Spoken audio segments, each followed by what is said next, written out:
casa, se eu estiver no Brasil, também ia ter que ser assim, porque eu ia me perder. Mas acontece. Nossa, você está fazendo uma nuvem enorme, hein? Não quer fazer tarde e também não dá para ficar chamando sempre mais gente, mais gente, mais gente. Então eu até te falei com ela. Nossa, que maravilha. E o Bob Esponja, tá legal, Tiana? Eu vou acabar não indo para casa brilhando, a gente faz uma coisa pequena e a gente faz assim. Olha, uma nuvem enorme no céu, que lindo! E agora, ainda vai fazer mais alguma coisa? Mais uma nuvem. Outra nuvem? Dançando? Ei!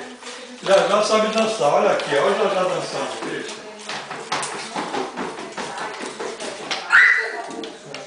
Ó.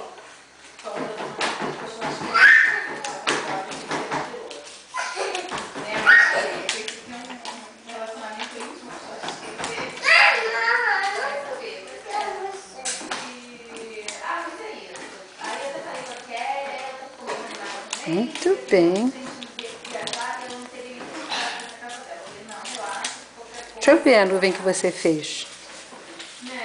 Ah, vai botar ela onde aí no trabalhinho?